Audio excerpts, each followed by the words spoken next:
Hello প্রিয়ন, সবাই কেমন আছো? তো আজকে আমি এসেছি কাকিমাদের বাড়িতে। তো কাকিমার বাড়িতে আজকে অনুকূল ঠাকুরের সৎসঙ্গ ছিল।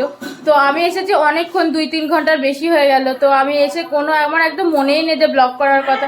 এত ভুলক্কার হয়ে গেছি আমি।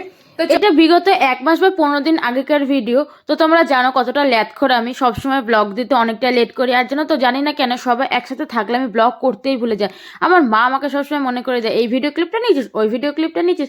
আর জানো তো, প্রপার ভিডিও ক্লিপ নেওয়া মানে সম্ভবই না, কারণ ফ্যামিলির সাথে থাকলে তোমরা তো জানোই যেটুকুনি আমি নিয়েছি ক্লিপ সেটুকুনি তোমাদের সাথে আমি শেয়ার করছি, একটা ছোট্ট ব্লগ। তো সেদিনকে সবাই এত আনন্দ করেছি, প্রচুর আনন্দ করেছি। আর জানো তো, ঠাকুরের ভোগ যেমনভাবেই রান্না করো না কেন এত টেস্টি হয়ে যায়, সত্যি ভীষণ টেস্টি হয়ে যায়। আর দেখো, এখানে ঠাকুরের ভোগ তোলা হচ্ছিল, কারণ অনেকে এসেছে প্রসাদ নেওয়ার জন্য। আর আমরা সেদিনকে সবাই গেছিলাম, মা, বৌমণি, আমি, মাসি, দাদা, সবাই গেছিলাম। আর এখানে ঘরে সবাই একসাথে খেতে বসেছে। তো আমি তাদেরকে বললাম, আমার ব্লগে কি তোমাদেরকে একটু অ্যাড করতে পারি? বললো হ্যাঁ হ্যাঁ, নিশ্চয়ই তোমরা অ্যাড করতে পারো। আমি ওদের হাতে হাতে একটু প্রসাদ দিচ্ছিলাম। তো দেখো, পুরো ভিডিও ক্লিপ, সব কিছুর ভিডিও ক্লিপ নেওয়াটা সম্ভব নয়।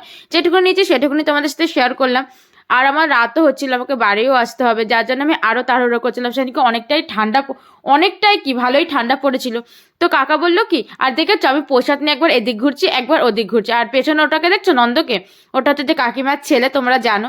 আর ওর কোনো কাজ না, শুধু ফোন নিয়ে একবার এদিকে যাচ্ছে একবার ওদিকে যাচ্ছে। তারপর কাকা বললো 8:30 বাজে তুই বাড়ি যাবি, চ খেতে বসে পড়। তার জন্য ওদেরকে পেছনে ফেলে রেখে আমি নিজে নিজে একাই খেতে বসে পড়ি। আমি একা বসিনি, আমার সাথে আর অনেকেই বসেছিল। তো প্রথমেই দিয়ে দিল ডালিয়া, তারপরে দিচ্ছিল বাঁধাকপি তরকারি, মানে এত টেস্টি হয়েছিল বাঁধাকপিটা। আর আমি নন্দ করেছিলাম একটু বোঁদে দিয়ে যা, দেখেছো সবসময় আমার সাথে এরকমই করে। তারপরে আমাকে কাকিমা দিয়ে যায় বোঁদে।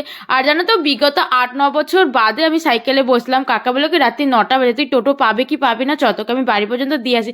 আমি বলছি কাকা তুমি আমাকে ফেলে দিও না, বলছি কিচ্ছু হবে না তুই বস। মানে এত ভয় লাগছিল, আমার মুখের রিয়াকশন